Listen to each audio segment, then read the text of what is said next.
आज हमारे all India किसान कांग्रेस की जो नई राष्ट्रीय एग्जीक्यूटिव बनी है उसकी मीटिंग थी नई दिल्ली में ऑल इंडिया कांग्रेस कमेटी के ऑफिस में। जो हमारी बेसिक जो हमारी पार्टी लीडरशिप ने, खड़गे जी ने, राहुल गांधी जी ने और तमाम लीडरशिप ने जो किसानों के लिए और खेत मजदूरों के लिए जो 5 गारंटीज उन्होंने आउटलाइन की हैं, आज इस कमेटी में हमने उनको एक्सेप्ट किया है, रेजोल्यूशन पास किया है कि इसका हमने स्वागत किया और देश के किसानों को बोलना चाहते हैं कि सबसे बड़ी बात जो अब भी हम बात कर रहे हैं, तो बहुत बड़ा आंदोलन किसानों की तरफ से हरियाणा के बॉर्डर के ऊपर अब भी चल रहा है। पिछले दिनों में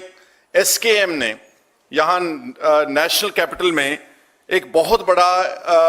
बड़ी गैदरिंग की और बीजेपी की सरकार को जो उनके पुराने वायदे थे वो सारे याद किए। तो ये 5 गारंटीज में सबसे बड़ा इंपॉर्टेंट पॉइंट जो डिमांड है सारी किसान ऑर्गेनाइजेशंस की सारे देश भर में, वो था कि हमको जो हमारी फसलें हैं उन पर जो मिनिमम सपोर्ट प्राइस है that should be made a proper law. एक कानून बने कि कोई भी देश का, चाहे वो गवर्नमेंट है, चाहे कोई प्राइवेट परचेजर है, चाहे कोई ट्रेडर है, कोई एक्सपोर्टर है, कोई भी आदमी है जो किसी किसान की फसल को जो निश्चित भाव है जो गवर्नमेंट ऑफ इंडिया अनाउंस करती है, चाहे वो गेहूं का है, चाहे धान का है, चाहे गन्ने का है, चाहे आलू का है, ये आने वाली जो 2024 के बाद हमारी इंडिया अलायंस की जो गवर्नमेंट बनेगी, ये एमएसपी को एक प्रॉपर कानून बना करके सबको उसका, देश भर के किसानों और खेत मजदूरों को उसका फायदा दिया जाएगा। ये जो प्रचार था कि हम एमएसपी नहीं बना सकते, कि इसमें बहुत बड़ी फाइनेंशियल इंप्लीकेशन है, तो 10 साल मोदी साहब के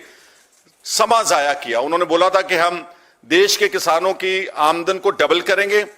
स्वामीनाथन कमेटी रिपोर्ट को हम रिकमेंडेशंस को लागू करके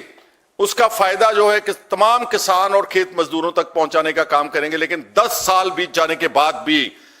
किसान, डबल तो क्या इनकम होनी थी, उनका 3-4 गुना उनका कर्जा जरूर हुआ है और बहुत बड़ी मात्रा में किसान सारे देश में आत्महत्या कर रहे हैं। तो ये कांग्रेस की सबसे बड़ी महत्वपूर्ण हमारी जो गारंटी होगी और इस एमएसपी को लॉ बना करके मेजर क्रॉप्स के ऊपर सबको, ताकि किसी किसान का देश भर में कोई प्राइवेट ट्रेडर और परचेजर उसका शोषण, एक्सप्लॉयटेशन ना कर सके।